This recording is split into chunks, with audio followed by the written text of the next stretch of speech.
ఓ రాధ కథ 4వ భాగం. కాలచక్రంలో 3 సంవత్సరాలు గడిచిపోయాయి. ట్రినిటీ కాలేజ్ ఆఫ్ మ్యూజిక్లో పియానో వాయిద్యంలో పరీక్షకు హాజరై ఫస్ట్ క్లాస్లో ర్యాంకుతో పాస్ అయినాడు. రాజా లండన్లో చూడవలసినవన్నీ చూడటం కూడా పూర్తి అయిపోయింది. చారింగ్ క్రాస్ స్టేషన్ నుంచి అండర్ గ్రౌండ్ ట్యూబ్ రైల్లో ప్రయాణం చేసొచ్చాడు. హైడ్ పార్కర్ దగ్గర సోప్ బార్స్ ఆపరేటర్ల ప్రసంగాల అల్లరి గమనించాడు. పాఠాల్లో చదివిన థేమ్స్ నది చూశాడు. ట్రఫల్గార్ స్క్వేర్లో ఆడుకుంటున్న పావురాల ముందు కారిన ఫ్లోర్ వేశాడు. ఇంకక్కడ ఉండటానికి పెద్దగా మనస్కరించలేదు. దానికి కారణం కూడా లేకపోలేదు. కేశవరావు తిరిగిరా అని రాసిన ఉత్తరం, మీ అమ్మ బెంగ పెట్టుకుంది అని రంగడు రాసిన ఉత్తరం అతనికి ఇంటిపైన గుబులు పుట్టించాయి. అందరికీ తాను తిరిగి ఇండియా వెళ్ళిపోతున్నట్లు చెప్పాడు. ఆ రోజు స్కూల్లో అతనికి ఘనమైన ఫేర్వెల్ పార్టీ జరిగింది. ఆ రోజే ఇండియన్ హౌస్లో పియానో పర్ఫార్మెన్స్ ఇచ్చాడు. నరసింహారావు ట్రావెలర్ ఏజెన్సీ మార్టిన్కి ఫోన్ చేసి ఉండటంతో అతను కూడా హాజరయ్యాడు. అందరూ వేసిన పూలదండలను పూల చెండ్లను అందుకొని అందరికీ ఉచిత రీతిగా కృతజ్ఞతలు తెలుపుకున్నాడు రాజా.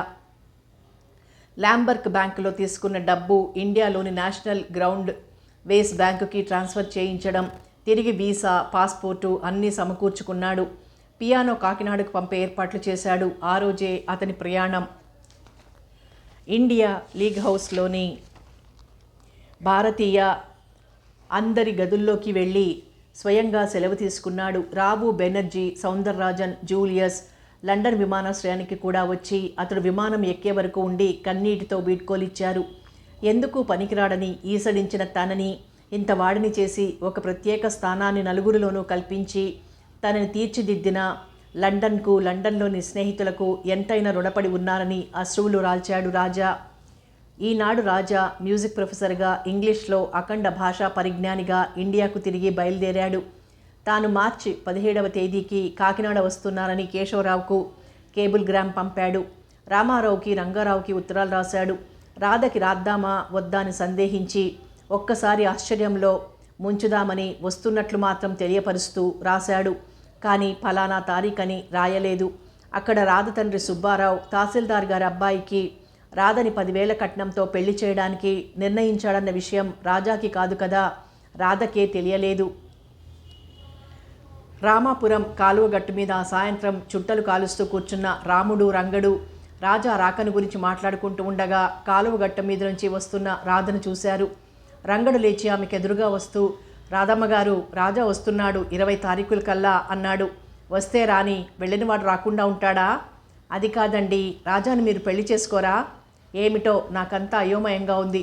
ఇన్నాళ్ళు ఊరుకుని ఇప్పుడు తహసీల్దార్ గారు అబ్బాయికి ఇచ్చి పెళ్లి చేస్తానంటున్నాడు మా నాన్న. ఎప్పుడట? బహుశా రేపో ఎల్లుండో వాళ్ళు రావచ్చు నిశ్చితార్థానికి. బాగుంది, ఈ మాట తెలిస్తే రాజా గుండె ఆగి చచ్చిపోతాడు. మిమ్మల్ని పెళ్లాడటం కోసమేగా అంత డబ్బు తగలేసుకొని లండన్ వెళ్ళింది.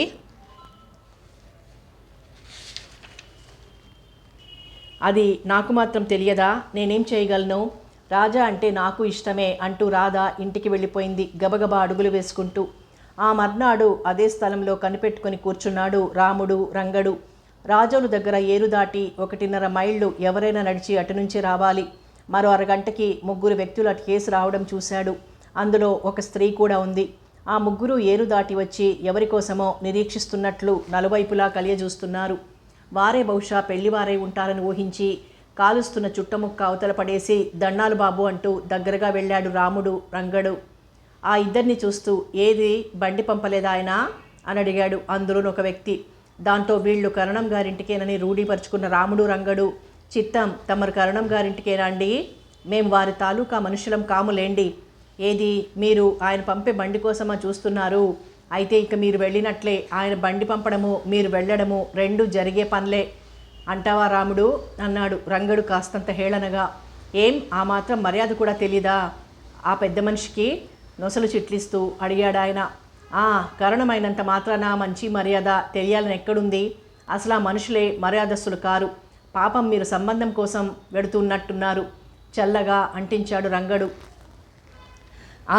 ఇంత క్రితం ఎంతమంది వచ్చిపోలేదు? రాముడు చప్పరించాడు.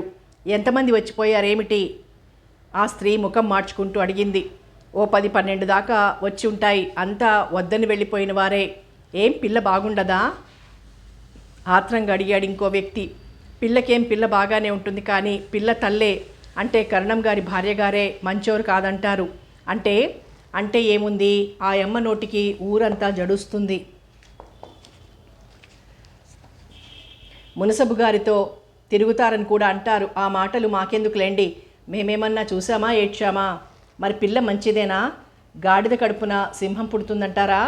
ఇదిగో వేణు, మనకి సంబంధం చచ్చినా వద్దు కానీ ఇంటికి పోదాం పదండి అంది ఆ స్త్రీ. తహసీల్దార్ గారు రాధమ్మ గారిని చూడటానికి వస్తారన్నారు. అయితే మీరేనన్నమాట. మేమేలే, మాకు ఆ సంబంధం వద్దు, పాడు వద్దు, ఇంకా చూస్తారేమిటి, పదమంటూ ఉంటే అంది రుసరుసలాడుతూ. పద, మర్యాదలు చూడబోతే ఇంత గొప్పగా ఉన్నాయి. ఊళ్ళోకి వస్తున్న పెళ్లివారికి బండి పంపాలన్న జ్ఞానం కూడా లేని వాళ్లతో మనకి బియ్యం ఏమిటి అన్నాడు తహసీల్దార్ గారు ముక్కుపుటాలు ఎగరేస్తూ. ఇదిగో చూడు బాబు, నువ్వు మాకు నిజాలు చెప్పి చాలా మేలు చేసావు. కనీసం మేము వచ్చినట్టు కూడా వాళ్ళకి తెలియచేయకు అంది తహసీల్దార్ గారి భార్య వరలక్ష్మమ్మ. అలాగే లేండి అన్నాడు రాముడు. మళ్ళీ వెనక్కు తిరిగి చూడకుండా వెళ్ళిపోయిన వాళ్ళని చూసి పడి పడి నవ్వుకున్నారిద్దరూ. ఒరే రంగా, ఇప్పటికీ మనం చెడగొట్టిన సంబంధాలలో ఇది ఎన్నోదిరా అని అడిగాడు రంగడిని. ఇది 5వదిరా. 5 సంబంధాలు చెడగొట్టిన మనం వీరులం అన్నాడు జబ్బ చెరుచుకుంటూ గర్వంగా రంగారావు. రాజా ప్రయాణం చేసిన ఎయిర్ ఇండియా విమానం రోమ్, కైరో, బొంబాయి మీదుగా మద్రాసు చేరేసరికి విమానాశ్రయంలో పూల చెండుతో ఇంటర్నేషనల్ ట్రావెలర్స్ ఏజెంట్ గణేశన్ ప్రత్యక్షమై అచ్చంగా దొరలా టీవీగా ఉన్న రాజాని చూసి అలాగే నోరు తెరిచాడు ఆశ్చర్యంగా. మౌంట్ రోడ్లో ఎయిర్ ఇండియా ఆఫీస్ దగ్గర దిగగానే గణేశన్కి కాఫీ ఇప్పించి రాత్రి మెయిల్కి ఫస్ట్ క్లాస్ బర్త్ రిజర్వ్ చేయించాడు. రాజా రాసిన ఉత్తరం అందుకున్న కేశవరావు అతని రాక కోసం 1000 కళ్లతో నిరీక్షిస్తున్నాడు. స్టేషన్లో రైలు ఆగగానే ఉద్విగ్నమైన మనసుతో ఒళ్లంతా కళ్ళు చేసుకుని చూడసాగాడు కేశవరావు. ఫుల్ సూటులో మంచి నిగ్గుదేరి విద్య వివేకాలు తెచ్చే వింత టీవీలో ఎంతో హుందాగా కంపార్ట్మెంట్లోంచి దిగుతూ కేశవరావుని చూసి చెయ్యి ఊపాడు రాజా. అతన్ని చూసేసరికి కేశవరావు అతన్ని తనే మరిచి తన్మయుడై చూడసాగాడు. తన బిడ్డ, ఎందుకు పనికిరాని అర్భకుడు అనుకున్న తన బిడ్డ ఒంటరిగా లండన్ వెళ్ళి దేశం కాని దేశంలో అందరి మన్ననలు పొంది సంపూర్ణ విద్యావంతుడై కట్టెదుట సాక్షాత్కరించేసరికి ఆ కన్నతండ్రి హృదయం ఆనందంతో పరవశించిపోయింది. ఉత్తర క్షణంలో నళిని గుర్తుకొచ్చి ముఖంలో కాంతి తగ్గిన సంభాళించుకుని, ప్రయాణం సుఖంగా జరిగిందా అంటూ ఆప్యాయంగా వెనునిమిరి, డ్రైవర్, బాబు సామాన్లన్నీ డిక్కీలో సర్దు అన్నాడు. అతని సామాన్లన్నీ సర్దేశాక ఇద్దరూ కారులో అధిరోహించారు. నువ్వు పంపిన కారే బాబు ఇది అన్నాడు ఆప్యాయంగా కేశవరావు. పియానో కూడా నేను రాబోయే ముందు ఇక్కడికి పంపించాను, ఇంకా డెలివరీ తీసుకోలేదా అని అడిగాడు రాజా నవ్వుతూ. ఇదిగో ఈరోజు వస్తుంది, ఇంకో అరగంటలో అంటూ కాగితం చూపించాడు కేశవరావు. ఇల్లు చేరగానే రాజా కాలకృత్యాలు తీర్చుకుని వంట మనిషి అందించిన పలహారం సేవించి తనకని నిర్దేశింపబడిన పరుపు పైన వాలి ఓ గంట నిద్రపోయాడు. రాజా వచ్చిన దగ్గర నుంచి కేశవరావు ఆలోచిస్తూనే ఉన్నాడు. రాజాకి అతని జన్మ వృత్తాంతం చెప్పివేసే సమయం ఆసన్నమైంది. చివరికి అతను లేచాక తెలియజేయటమే మంచిది అనుకున్నాడు. రాజా మద్రాసులో దిగినప్పుడు రాధ కోసమని 4 చీరలు 1000 రూపాయలు పెట్టి కొన్నాడు. రాళ్ల నెక్లెస్సు, గాజుల జత, ఓ బంగారు చైను కూడా ఆమె కోసం తీసుకున్నాడు. తనకి బెర్లిన్, ప్యారిస్, ఫ్రాంక్ఫర్ట్ మొదలైన చోట్ల చేసిన కచేరీలలో వచ్చిన కానుకలన్నీ విడిగా ఒక పెట్టెలో ప్యాక్ చేయించి తెచ్చాడు. లండన్లో 50 పౌండ్లు పెట్టి కొన్న wrist watch, Sheaffer fountain pen, silver cigarette case, lighter ఇవన్నీ రాజా నిద్రలేచి కేశవరావుకి ఇచ్చాడు. తన కానుకలన్నీ చూపించాడు. రాధకి కొన్నవి మాత్రం రహస్యంగానే ఉంచేశాడు. రాజా తెచ్చినవన్నీ చూసి కేశవరావు ఆనందంతో పాటు విచారాన్ని కూడా అనుభవించాడు. మధ్యాహ్నం భోజనాలయ్యాక రాజాని వెంటబెట్టుకుని నళిని ఫోటో దగ్గరకు తీసుకువెళ్ళి, బాబు, మీ అమ్మకి నమస్కరించు అన్నాడు గంభీరంగా. రాజా చకితుడయ్యాడు. ఈవిడ మా అమ్మ, మరి అత్తయ్య అన్నావు కదూ అన్నాడు ఆశ్చర్యంగా. అప్పుడు నువ్వింకా అభం శుభం తెలియని అమాయకుడివి కనుక అలా చెప్పాను. ఇప్పుడు నువ్వు మంచి చెడ్డలు తెలుసుకోగలిగిన ప్రాజ్ఞుడవయ్యావు, అందుకని తెలియజేస్తున్నాను. చెప్పండి అన్నాడు రాజా తల్లికి హృదయపూర్వకంగా నమస్కరించి కుర్చీలో కూర్చుంటూ. కేశవరావు తాను మొదట నీలాంబరిని పెళ్లి చేసుకోవడం, నళినితో పరిచయం, నీలాంబరి మరణం, నళినితో వివాహం, రాజా పుట్టుక వరకు అన్నీ ఒక్కటి కూడా వదలకుండా చెప్పేశాడు. నళిని హరిజన స్త్రీ అని కూడా చెప్పాడు. పద్మనాభ శర్మ కేశవరావు బావమరిది రాజాని నళిని మరణానంతరం తీసుకువెళ్ళడం కూడా చెప్పాక రాజాకంతా అర్థమైంది. క్షణం అలాగే నిశ్శబ్దంగా ఉండిపోయి, నన్ను కన్న తల్లి హరిజన స్త్రీ అని తెలిస్తే మడి అది అంటూ నిష్టగా సాంప్రదాయబద్ధంగా ఉండే అత్తయ్య ఇంకా నాకు ఆ ఇంట్లో అన్నం పెడుతుందా, నన్ను అసలు గుమ్మం తొక్కనిస్తుందా అని అడిగాడు తండ్రిని. ముందు నువ్వు ఇప్పుడేమీ చెప్పకు, నువ్వు రామాపురం వెళ్ళు, మామూలుగా 2 రోజులాగి నేను వస్తాను, అప్పుడు అన్నీ మీ అత్తయ్య వెంకుమాబకి చెప్పేస్తాను. బాగానే ఉంది. రాధ నేను హరిజన మహిళకు పుట్టిన వాడినని తెలిస్తే పెళ్లి చేసుకోవడానికి ఒప్పుకుంటుందో ఒప్పుకోదో, అసలు ముందు నుంచి వాళ్ళ నాన్నకి నేనంటే ఇష్టం లేదు దిగులుగా అన్నాడు రాజా. మరేం పర్వాలేదులే, మీ మేనమామ కూతురుంది పెళ్లాడటానికి, బిఏ చదువుతున్న పిల్ల. నా మేనమామ కూతురా? తెల్లబోయాడు రాజా. అవును, మీ మేనమామ డాక్టర్ జేసుదాస్, అతని కూతురు చంపక, 18 ఏళ్లుంటాయి. మొన్న 3 రోజుల కిందట వచ్చి ఈ పెళ్లి ప్రస్తావన చేసి వెళ్ళాడు. నీ కదంతా వెల్లడయ్యాక ఇక రామాపురంలో ఉండొద్దు, ఇక్కడే నా దగ్గర ఉండిపో. ఈ తోటలు, పొలాలు, సినిమా థియేటర్లు చూసుకుంటూ ఉండొచ్చు. ఈరోజు రాత్రి నీ కచేరీ ఏర్పాటు చేశాను, పియానో కూడా వచ్చేసింది కదా అన్నాడు కేశవరావు మందహాసం చేస్తూ. ఓ, దివ్యంగా చేస్తాను. కావాలంటే పియానోతో పాటు వయోలిన్ గాత్రం కూడా వినిపిస్తాను ఉత్సాహంగా జవాబిచ్చాడు రాజా. కొడుకు ఉత్సాహాన్ని గమనించి సంతృప్తిగా నవ్వుకున్నాడు కేశవరావు. కేశవరావు బయటికి వెళ్ళిపోయాడు. కేశవరావు చూపించిన నీలాంబరి, నళినిల ఫోటోలు చూస్తూ ఉండిపోయాడు రాజా. కాకినాడ వచ్చే వరకు మేనమామ అనుకుంటూ వచ్చిన కేశవరావు కన్న తండ్రి అయ్యాడు. తను తల్లి అనుకుంటూ వచ్చిన వెంకుమాంబ మేనత్తగా మారిపోయింది. ఇంతకాలం అక్కడ ప్రేమను చెవిచూశాడు, ఇక్కడ తండ్రి ప్రేమను అనుభవించబోతున్నాడనుకొని మనసులోనే ఆనందించాడు రాజా. 1 గంటలో కేశవరావు ఇన్విటేషన్లందరికీ పంచడం పూర్తి చేశాడు. నౌకర్లు మేడ మీద హాలు కచేరీకి వీలుగా శుభ్రం చేసి కుర్చీలవి వేశారు. 4 పెద్ద బల్లలతో వేదిక తయారు చేశారు. వేదిక పైన ఫిడేలు ఉంచి పక్కనే పియానో ఏర్పాటు చేశారు. స్థానిక మృదంగ వాద్యగానిని పిలిపించారు. ఒక తంబురా కూడా తెప్పించారు. సాయంత్రం 6 గంటలకు ఆహ్వానితులతో హాలు నిండిపోయింది. కొందరు స్త్రీలు ఒక పక్కగా కూర్చున్నారు. జిల్లా కలెక్టర్, సబ్ జడ్జి మొదలైన ప్రముఖులు కూడా హాజరయ్యారు. ముందు వయోలిన్ మీద వాతాపి గణపతిం భజే వాయించాడు. తర్వాత కృతులు వినిపించాడు. ఆ తర్వాత కథన కుతూహల రాగంతో రఘువంశ సుధాంబుది చంద్రశ్రీ వాయించినప్పుడు ప్రేక్షకుల కరతాళ ధ్వనులతో హాలు మార్మోగింది. అదే సమయంలో రాజా ఆగమన వార్త విని రామాపురం నుంచి ఆఘమేఘాల మీద వచ్చిన రాముడు, రంగడు ఆ హాల్లో రాజా చేస్తున్న కచేరీ చూసి నిర్ఘాంతపోయి ఒక మూలగా ఒదిగి నిలబడ్డారు. రాజా వాళ్ళని చూసి దగ్గరకు రమ్మని సైగ చేసి వేదిక పక్కనే కూర్చోమన్నప్పుడు ఆ పల్లెటూరు యువకులిద్దరూ ఉప్పొంగిపోయారు. త్యాగరాజు, శ్యామశాస్త్రి కృతులు వాయించాక నామదేవ్, తుకారాం అభంగాలు వాయిస్తూ సాహిత్యం కూడా వినిపించాడు. మీరా భజన కీర్తనలు వినిపిస్తూ ఉంటే ఆ మధుర వాయులీన తంత్రుల నుంచి భక్తి పరవళ్ళు తొక్కి ప్రేక్షకులు తన్మయులయ్యారు. మనోరంజని రాగం వాయించినప్పుడు శభాష్ అన్నారు. తర్వాత పియానో పక్కన నిలబడి ప్రాచ్య, పాశ్చాత్య సంగీత సాంప్రదాయాలను చక్కని ఇంగ్లీష్ యాక్సెంట్లో ఉపన్యసిస్తూ జాజ్ మ్యూజిక్ డెమాన్స్ట్రేట్ చేసి వినిపించాడు. పాశ్చాత్య సంగీత కళాకారుల ప్యానెట్సు వివిధ స్థాయిలలో వాయించినప్పుడు ప్రేక్షకులు అప్రతిభులైనారు. వాయిద్యాలకు తరువాత తాను లండన్ బీబీసీలోనూ వేర్వేరు హోటళ్లలోనూ చారిటీ ట్రస్టులు పారిస్, బెర్లిన్, ఫ్రాంక్ఫర్ట్, స్టాక్హోమ్లోనూ ఇచ్చిన కచేరీలు, అక్కడి సాంప్రదాయాలు అన్నీ వివరించాడు. చివర అందరి కోరికపై రికార్డ్ ప్లేయర్పై ఎల్విన్ ప్రిస్లీ ఎల్పి రికార్డు పెట్టి డ్యాన్స్ చేశాడు. తాను లండన్ కాలేజీలో నేర్చుకున్న చార్లెస్టన్ టాప్ డాన్సులు కూడా చేసి చూపించాడు. ప్రేక్షకులు ఆనందాతిరేకంతో మరోసారి కరతాళ ధ్వనులు చేశారు. జడ్జి గారు మెడల్ ఇస్తానని ప్రకటించారు. గానసభ ముగిశాక కేశవరావు, ఇంతకాలం నా చెల్లెలి దగ్గర పెరుగుతున్న ఈ రాజా నా కుమారుడు, అదిగో ఆ చిత్రంలోని నళిని బిడ్డ అని పరిచయం చేసేసరికి అంతా ఆశ్చర్యంగా ఉండిపోయారు. తరువాత పొగడ్తలతో ముంచెత్తేశారు. అందరూ కాకినాడకి ఇంటర్నేషనల్ మాస్లో స్థానం కల్పించావు, కాకినాడకు ఘనత చేకూర్చిన కళాకారుడివి అంటూ ఎన్నో విధాలా ప్రశంసించారు. రాజా తమ నేస్తగాడైన రాజా కేశవరావు పుత్రుడు అని వినేసరికి పూర్తిగా మతిపోయినట్లయింది రాముడికి రంగడికి. అంతా వెళ్ళిపోయాక రాజా తన మిత్రులిద్దరినీ ఆలింగనం చేసుకున్నాడు. నువ్వు వెంటనే బయలుదేరాలి. నర్సాపురం డాక్టర్ కొడుకుతో ఎల్లుండే రాధ పెళ్ళి. హఠాత్తుగా ముహూర్తం పెట్టించేశాడు కరణం అంటూ వినిపించాడు రంగడు.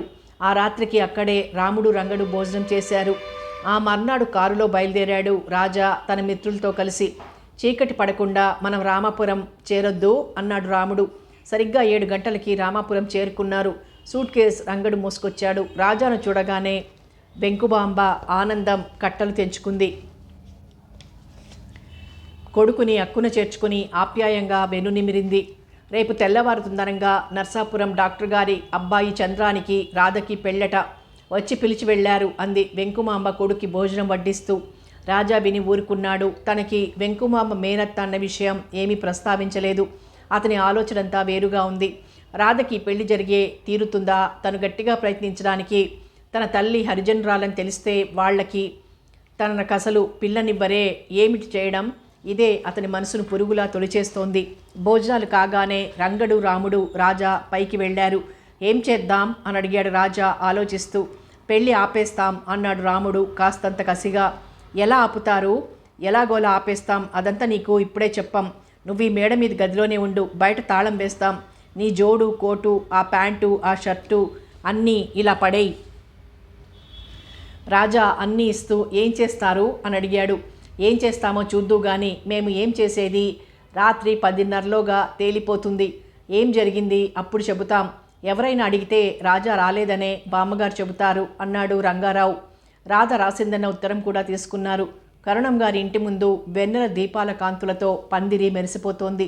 పందిరికి చుట్టూ దడికట్టి ఊరందరికీ భోజనాలు పెడుతున్నారు. తెల్లవారుజామున ముహూర్తం కనుక పెళ్లివారంతా వచ్చి విడిదిలో మకాం పెట్టారు. Razole police station sub inspector Janardhan Rao అప్పుడే ఇంటికి బయలుదేరి వెళ్ళబోతున్నాడు. బాబోయ్, రక్షించండి రక్షించండి అంటూ రాముడు రంగడు వగరుస్తూ వచ్చి ఆయన కాళ్ల మీద పడ్డారు. ఏమైందర్రా అడిగాడు రాయుడు ఆశ్చర్యంగా. కొంపలంటుకుపోయిందండి బాబయ్య. లండన్ నుంచి మా రాజా వస్తున్నాడని ఉత్తరం రాశాడు. కరుణం గారి అమ్మాయి రాధను మా రాజాను ప్రేమించుకొని పెళ్లి చేసుకుందామనుకున్నాడు.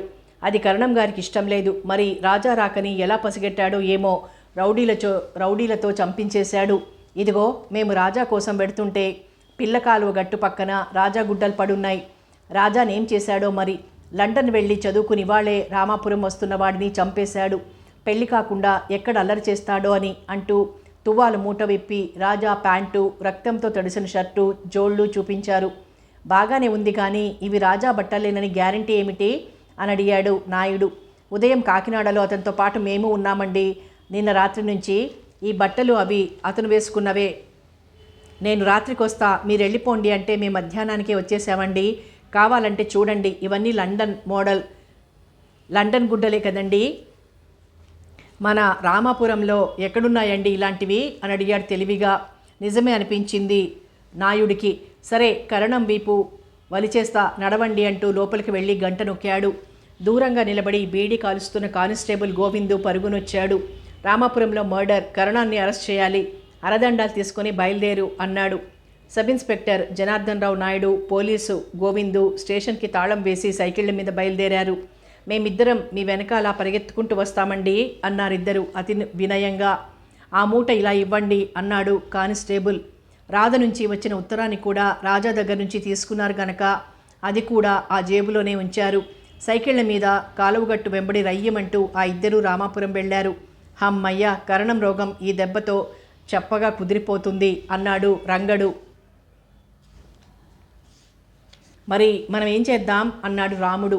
దూరం నుంచి అన్నీ చూస్తూ రాజాకి చెబుతూ ఉందాం. మనం మరో ఇన్స్పెక్టర్కి కనిపిస్తే తన్నులు తింటాం అన్నాడు రంగారావు నవ్వుతూ. ఎస్ఐ జనార్దన్ నాయుడు, గోవిందు రామాపురం చేరుకునేసరికి సరిగ్గా 10:30 అయింది. భోజనాలు అందరివి అయిపోయాయి. కరణం గారింట్లో వివాహ వేదిక అమర్చి సంభారాలన్నీ సర్దుకునే ప్రయత్నంలో ఉన్నారంతా.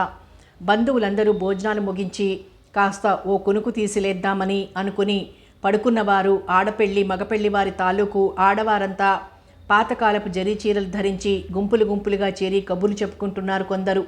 Up to date Japan georgette, Indian nylex వగైరా చీరల్లో మరికొందరు ముచ్చటగా తిరుగుతూ నవ్వుకుంటూ పరామర్శించుకుంటూ ఎంతో ఆనందంగా కనిపిస్తున్నారంతా.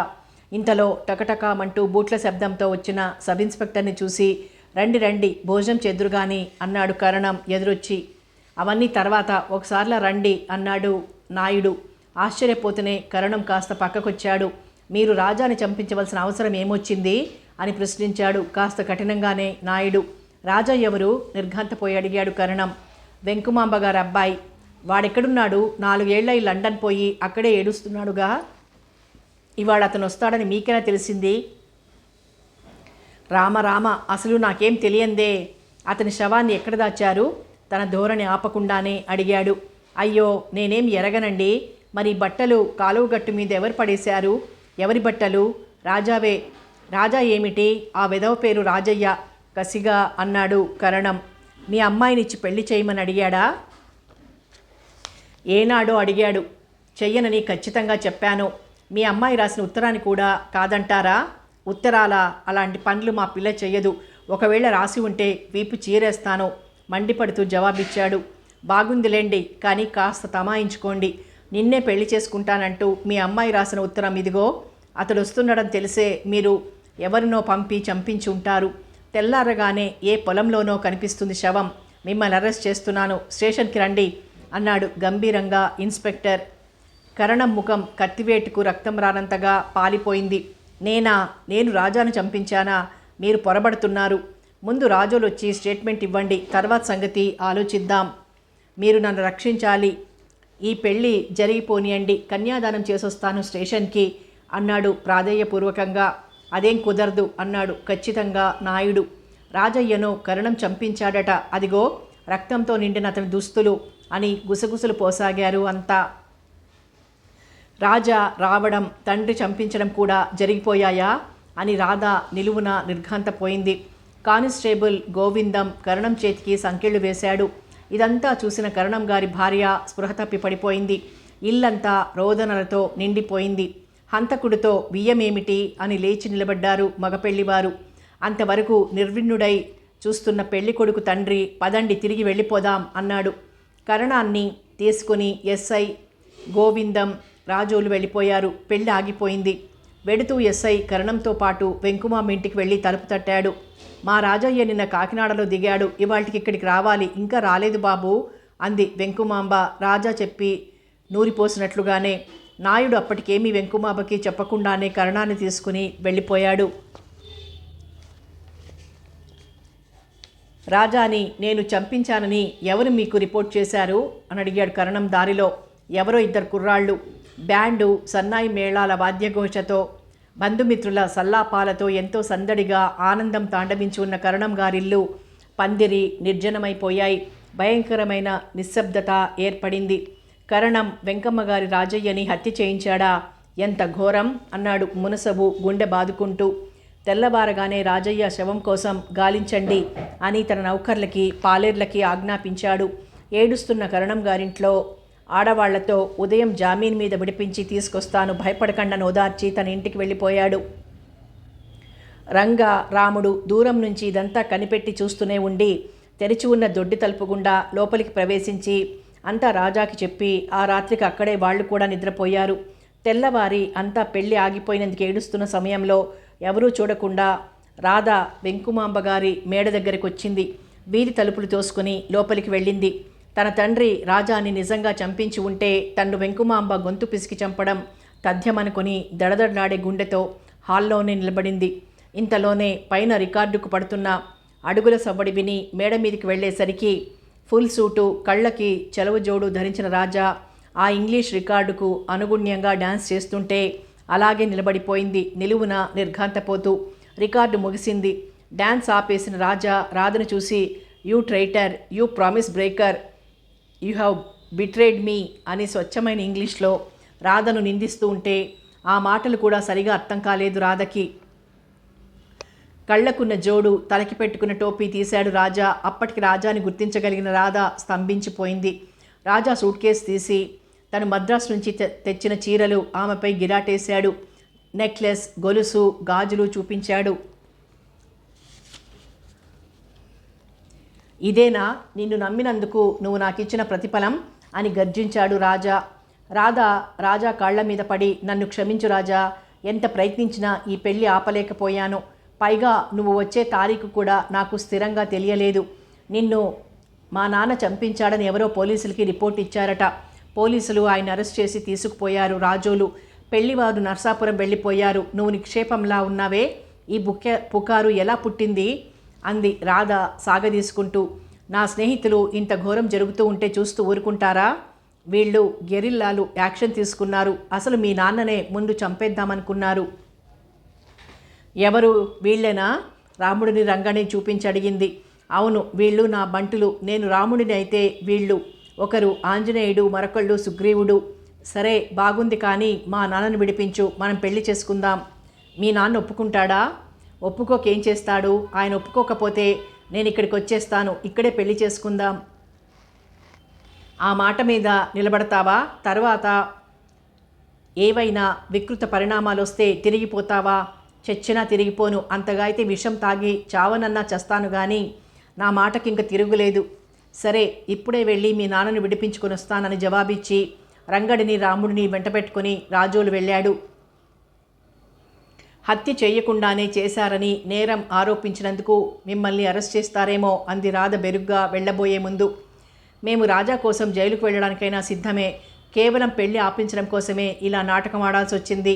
రాముడు, రంగడు ఏకకంఠంతో పలికారు. అప్పటికి 8:45 అయింది. ఎస్ఐ జనార్దన్ రావు నాయుడుని ఆయన ఇంట్లోనే కలుసుకున్నారు రాజా.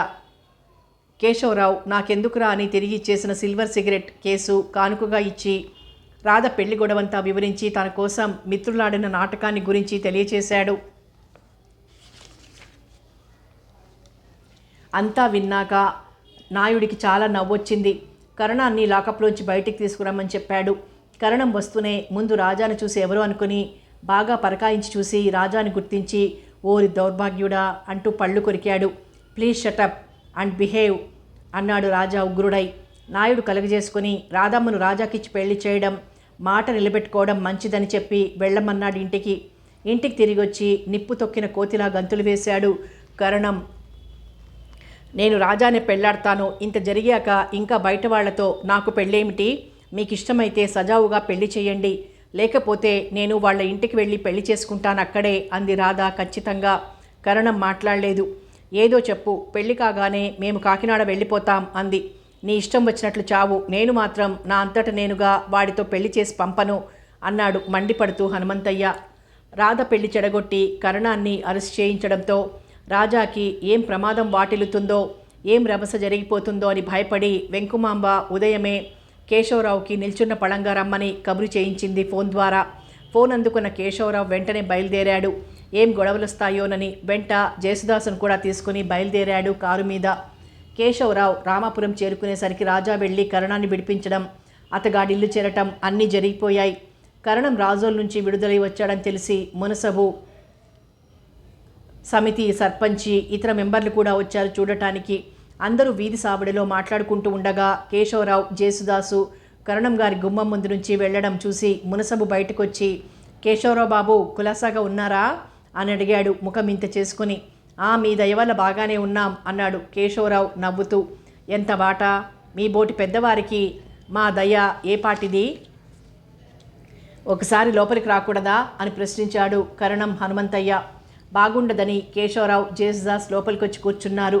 ఆయనెవరు అని ప్రశ్నించాడు కుశప్రశ్నలయ్యాక కరణం. ఇంతలో రాధ కాఫీలు తెచ్చింది. కాఫీ కప్ అందుకుంటూ రాధని పరీక్షగా చూశాడు కేశవరావు. ఇంతలో కరణం ప్రశ్నకి మా బావమరిది డాక్టర్ జేసుదాస్ అన్నాడు జవాబుగా కేశవరావు. జేసుదాస్ గారంటే బాబు తాము క్రైస్తవులా అన్నాడు చంద్రయ్య. అవును, హరిజనులం అన్నాడు డాక్టర్ జేసుదాస్. ఆయన మీ బావమరిదిలా అయ్యాడు అని అడిగాడు కరణం గుటకలు మింగుతూ. ఆయన చెల్లెలు నళిని నా భార్య. 20 ఏళ్ల క్రితమే రాజాని కని చనిపోయింది. ఏమిటి, రాజా మీ కొడుక? వెంకుమాంబ గారు పెంచుకున్నారు కదా? అవును, నా కొడుకుకే. తల్లి లేక పెంచేవాళ్ళెవ్వరూ లేకపోవడంతో పద్మనాభ శర్మ ఇష్టపడే ఇక్కడికి తెచ్చి పెంపుడు తండ్రయ్యాడు. అయితే రాజా హరిజనుడా? అదిరిపాటుతో ప్రశ్నించాడు కరణం. అవును, అతని తండ్రిని నేను, తల్లి హరిజన స్త్రీ. మీరెలా భావించినా సరే మందహాసం చేస్తూ అన్నాడు కేశవరావు. వింటున్న కరణం టైపీమన్ లేచి నుంచుని రాధా అంటూ గావు కేక పెట్టాడు. హడలిపోతూ వచ్చింది రాధ. ఇది విన్నావా? నువ్వు పెళ్లి చేసుకుంటాను అన్న రాజా వట్టి చవటే కాదు, హరిజనుడు కూడా. ఇంకా నీకు అతడి మీద భ్రమపోక ఏడుస్తున్నావు. ఇకనైనా సిగ్గు తెచ్చుకొని నోరు మూసుకొని ఇంట్లో పడుండు అన్నాడు మండిపోతూ హనుమంతయ్య. అతడు హరిజనుడైనా గిరిజనుడైనా సరే నేను రాజానే పెళ్లాడతాను అంది రాధ మరింత ఖచ్చితంగా. అందరి ముందు కూతురు అలా అనడం మరింత కోపాన్ని తెప్పించింది కరణానికి. కేశవరావు రావడం రంగడు చూసి పరిగెత్తుకుంటూ వెళ్ళి రాజాతో చెప్పాడు. రాజా, రాముడు, రంగడు ముగ్గురు కలిసి కరణం గారింటికి బయలుదేరారు. నా కంఠంలో ప్రాణం ఉండగా హరిజనుడికి నా కూతుర్ని ఇవ్వను. అవసరమైతే దాన్ని చంపేయనన్నా చంపేస్తాను గాని అని అరిచాడు కరణం. నువ్వు చంపేదాకా నేను ఇక్కడ కూర్చోను. నేను ఇప్పుడే పోతాను ఇంట్లోంచి. నేను రాజాని తప్ప మరొకరిని చేసుకోను మొండిగా అంది రాధ. జేసుదాసు కల్పించుకుంటూ, చూడండి కరణం గారు, ఇందాకటి నుంచి నా మేనల్లుడిని గురించి మీరంటున్న మాటలన్నీ వింటూనే ఉన్నాను. చవట, హరిజనుడు అంటూ ఇష్టం వచ్చినట్లు తూలనాడుతున్నారు. ఒకప్పుడు గారాబంతో చదువంటక తిరిగినంత మాత్రాన లండన్ వెళ్ళి అక్కడి ప్రజలందరి చేత శభాష్ అనిపించుకుని ప్రాజ్ఞుడై ఈనాడు తిరిగొచ్చిన రాజా మీ కళ్ళకి ఇంకా చవట్లానే కనిపిస్తున్నాడన్నమాట. మీ అమ్మాయికున్నపాటి వివేకం కూడా మీకు లేకపోయిందే. ఆనాడు మీరు మీ పిల్ల అన్న మాటలకి బోలెడు డబ్బు తగలేసుకుని లండన్ వెళ్ళొచ్చాడే వాడు మీకంత చులకనగా కనిపిస్తున్నాడా? రాధ మీద వాడు ఆశలు పెట్టుకున్నాడని కానీ, లేకపోతే ఈ పాటికి నా కూతుర్నిచ్చి పెళ్లి చేసి ఉండేవాడిని. వాడికి ఏం తక్కువ? కో అంటే కోటి సంబంధాలు వస్తాయి. కేశవరావు లాంటి జమీందారులతో పోల్చదగిన స్థితి. వరుడి కొడుకని వట్టి పనికిమాలిన వాడి కింద కట్టి మాట్లాడుతున్నారు. ఇది తప్పు అంటూ కాస్త కోపంగా అన్నాడు. ఇంతలో రాజా వచ్చి తండ్రిని చూసి నమస్కరించాడు. జేసుదాసును చూసి గుడ్ మార్నింగ్ అన్నాడు నవ్వుతూ. హరిజనుడిని పెళ్లాడి కులం పోగొట్టుకోవద్దమ్మా అని సలహా ఇచ్చాడు చంద్రయ్య. నాన్న పోదాంరా, ఇక్కడ ఈ వాదాలు దేనికి అన్నాడు రాజా విసుగ్గా. రాజా, నన్ను కూడా తీసుకుపో, కానీ వదిలిపెట్టిపోకు. వీళ్ళు నన్ను చంపేస్తారంటూ తండ్రి పెట్టిన నెక్లెసు గాజులు తీసి అక్కడ ఉంచి రాజా పక్కన నిలబడింది. లోపల నుంచి వచ్చిన రాధ తల్లి, ఆసిని మొహమ్మండ, నీకేం పోయే కాలమే, కడుజాతి వాడిని పెళ్లాడతానంటావు అంది మండిపోతూ. ఏమిటా తప్పుడు మాట అంది చిరాగ్గా. కేశవరావు కళ్ళు కోపంతో ఎర్రబడి దిగ్గున లేచాడు కరణం భార్య అన్న మాటలకి. సరిగ్గా అదే సమయానికి కరణం రాజాని అల్లరి పెడుతున్నాడో అని sub inspector Janardhan Rao Naidu cycle మీద వచ్చి అందరినీ చూసి ఆగిపోయాడు అక్కడే. ఏమిటి మీరు నా కొడుకుని తిడుతున్నారు? గాంధీ గారు చెప్పినన్నాళ్ళు ఆయన జీవించి ఉన్నన్ని రోజులు అంతా వాళ్లతో కలిసి సహపంక్తి భోజనాలు చేశారు. ఆయన కన్ను మూయగానే యథావిధిగా కులతత్వాలు, నిరసనలు ప్రారంభమైనాయి. ఇటు నెహ్రూ గారు చెప్పిన సోషలిస్టు సమాజం కానీ, మహాత్ముడు ఆశించిన అభ్యుదయం కానీ ఎక్కడా కనిపించడం లేదు. ఇందిరాగాంధీని పెళ్లాడని ఫిరోజ్ గాంధీ పార్సీ హరిజనుడైతే తండ్రి నెహ్రూ కాశ్మీర్ బ్రాహ్మణుడు. వసుదైక కుటుంబం కావాలని కలలుగానే అలాంటి మహామహుల కలలు మీలాంటి వారున్నంతకాలం కళ్ళలుగానే నిలిచిపోతాయి. డాక్టర్ అంబేద్కర్, జగ్జీవన్ రామ్, వేముల కూర్మయ్య వీరంతా హరిజనులే. నిత్యం మీరు పేపర్లు పఠిస్తున్న వారే, చదువుకున్న వాళ్ళు, 18 పురాణాలు పారాయణం చేసిన వాళ్ళు. మీరంతా కులమతాలను బీరుపోకుండా అనుసరిస్తారు. మీరు చదివే ఆ పురాణాలు రాసిన వాల్మీకి కానీ, వ్యాసుడు కానీ ఏ కులస్తులో మీకు గుర్తుండదు. మాల అన్నది ఎందులో రాసి ఉంది? రక్తంలో ఉందా? మాంసంలో ఉందా? నరాల్లో ఉందా? తీక్షణంగా అడిగాడు కేశవరావు. ఎందులోనూ లేదు, అంతా మనిషి భావనలో ఉంది. తన సనాతన భావాలను మనిషి వదులుకోవడం అంత తేలిక కాదు కేశవరావు గారు అన్నాడు జనార్దన నాయుడు. బాగా చెప్పావు నాయుడు అంటూ అందరికేసి ఒక మారు చూసి, మా తాతయ్య జగన్నాథం గారు 16 అణాల సాంప్రదాయాన్ని పాటించే సద్బ్రాహ్మణుడు. ఆయనకి మటుకు ఆయన స్వల్పంగా భూమి ఉండేది. ఆ కాస్త భూమిని ఆయనే స్వయంగా సాగు చేసుకుంటూ పగలు రాత్రిళ్ళు కష్టపడి ఇంచుమించు ఆ పొలంలోనే చాలా భాగం గడుపుతూ ఉండేవాడు. ఆ పొలంలో పనిచేసేందుకు నియమించబడిన హరిజన స్త్రీ వీరమ్మని మా తాతయ్య పెళ్లి చేసుకున్నాడు. ఆయనతో సమంగా రక్తమాంసాలను కరిగించి కాయ కష్టం చేసి ఎకరం భూమిని మరో 2 ఎకరాలుగా పెంచుకునేసరికి మా నాన్న పుట్టడం జరిగింది. ఆమెకి అంతవరకు మా తాతగారు హరిజన స్త్రీ వివాహం ఊళ్ళో అంతగా ప్రచారంలోకి రాకపోయినా బిడ్డ పుట్టేసరికి గొప్పమంది. అయినా భయపడకుండా ఆ పొలంలోనే ఓ పక్క చిన్న పాక వేసుకొని మా అమ్మమ్మతో మా నాన్నతో చీకు చింత లేకుండా ఉండేవాడు మా తాతయ్య. అప్పటికి ఆ గ్రామస్తుల కోపం చల్లారక ఒకనాటి రాత్రి ఆ పాక కూడా తగలబెట్టించారు. భార్యని బిడ్డని రక్షించుకుంటూ తను ఆ మంటల్లో పడి దగ్ధమయ్యాడు ఆ వెర్రి మనిషి. ఆయన పోయేసరికి మా అమ్మమ్మని నాన్నని తరిమేసి ఆ పొలం కూడా కాజేశారు మిగిలిన వారు. మా అమ్మమ్మ హరిజన స్త్రీ అయిన అగ్రవర్ణుని భార్య అయి అన్ని విధాల నియమనిష్టలు, శుచి, శుభ్రత ఎంతో ఎక్కువగా అలవర్చుకుంది. ఆ పోలికే మా చెల్లెలు నళినికి వచ్చింది. మాంసం కాదు కదా, కనీసం కోడిగుడ్డు కూడా తినడానికి ఇష్టపడేది కాదు. నిత్యం పూజ పునస్కారాలు, శుచి శుభ్రం అంటూ ఉండే నా చెల్లెలి ప్రవర్తన నాకు మరీ చాదస్తంగా కనబడి కాస్త దూరంగా ఉండేవాడిని. మళ్ళీ నేను అన్నీ తింటాను అలాంటి నా చెల్లెల్నే కేశవరావు గారు పెళ్లి చేసుకున్నారు. అగ్రవర్ణాల రక్తం కాస్తో కూస్తో ఆమెలోనూ ప్రవహించింది. ఆనాడు లోకంలోని సంకుచితత్వం పోలేదు కనుక మా తాతగారి కుటుంబాన్ని నాశనం చేశారనుకున్నాను. కానీ ఈనాడు కూడా పరిస్థితి అలాగే ఉందని నా మేనల్లుడి వ్యవహారంలో తేలిపోయింది. ఇంకా మీదట కూడా ఇన్ని సంవత్సరాలు గడిచినా మార్పు రావడం దుర్లభం కూడానేమో అనిపిస్తోంది నాకు అంటూ జేసుదాస్ ఆపి రాధ కేసు తిరిగి, అమ్మాయి రాధా, నీ ఇష్టం. మీ నాన్నగారి మాట ప్రకారం మరో సంబంధం చేసుకుంటావో రాజానే చేసుకుంటావో తేల్చుకో, మరి మేం వెళ్ళొస్తాం అన్నాడు లేచి నిలబడుతూ. నేను రాజానే పెళ్లి చేసుకుంటాను స్థిరంగా అంది రాధ. మీ తల్లిదండ్రులకు అది ఇష్టం లేదు మరోసారి హెచ్చరించాడు కేశవరావు. అయినా సరే మీతో వచ్చేస్తాను. పరిస్థితి తీవ్రంగానే ఉందని రాధ రాజని తప్ప మరొకరిని పెళ్లి చేసుకుని వెళ్ళిపోలేదని అడ్డు చెప్పినా వినదని సులభంగానే గ్రహించాడు మునసబు. కరణాన్ని పక్కకు పిలిచి, ఎందుకు ఇంకా ఇంత జరిగాక మంకుపట్టు? రాధ వినదు. పలానా కరణం గారమ్మ ఇంట్లోంచి వెళ్ళిపోయిందని అనిపించుకునే కంటే పెళ్లి చేసి పంపడమే మనకి మర్యాద అన్నాడు. కరణం మాట్లాడలేదు. ఇంకా ఎందుకు మీకు ఆ పట్టుదల కరణం గారు? సంస్కరణ వివాహం క్రింద ఉంటుంది. ఎలాగో పెళ్లి కోసం అన్నీ సిద్ధం చేసుకునే ఉంటుంది కదా, పెళ్లి చేసి పంపండి అని సలహా ఇచ్చాడు సర్పంచి చంద్రయ్య. నేను పెడుతున్నానమ్మా అంది రాధ తల్లితో. నీకు బుద్ధి లేదటే అంది నిరసనగా తల్లి. బుద్ధి నాన్నకు మాత్రం ఉందేమిటి? హరిజనులకు ఇవ్వాల్సిన పట్టాలన్నీ దాచుకుని లంచాలిచ్చిన వాళ్లకే ఇచ్చి డబ్బు గడించడం లేదు.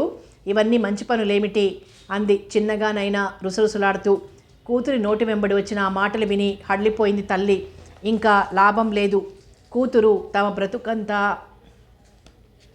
బీదిన పెడుతుందని హడలిపోయి భర్తని పిలిచి రాధ అన్నమాట వినిపించి 2 దండలు తెప్పించి పెళ్లి చేసి పంపండి అంది. భార్య కూడా అన్నాక కరణం ఇక ఊరుకోలేకపోయాడు. 2 పూలదండలు తెప్పించి వారందరి సమక్షంలోనూ రాధా రాజాలకిచ్చి దండలు మార్పించాడు. కేశవరావు కొడుకుని కోడల్ని వెంటబెట్టుకుని ఇంట్లోకి వచ్చేసరికి వెంకుమాంబ అట్లే నిల్చుండిపోయింది.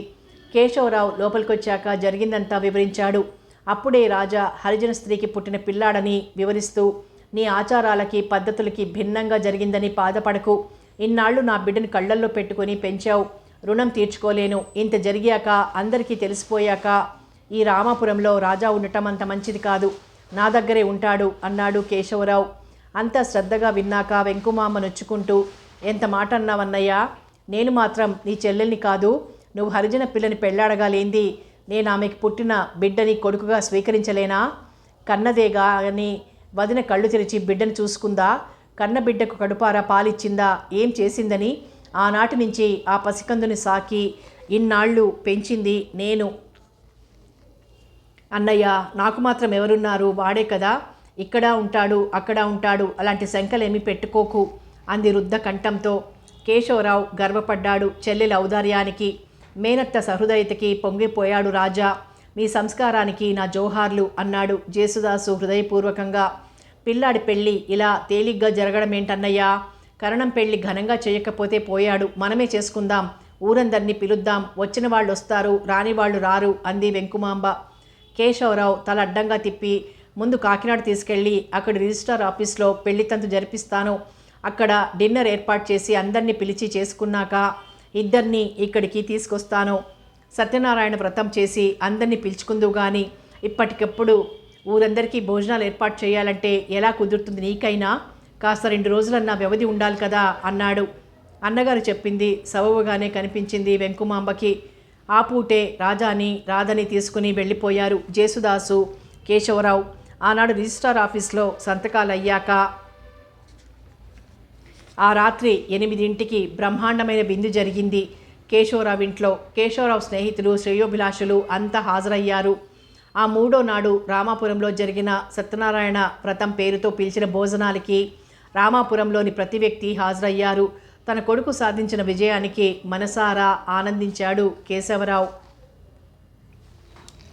సమాప్తం. ఓ రాధ కథ నవల సమాప్తం. మరో మంచి నవలతో మళ్ళీ కలుసుకుందాం.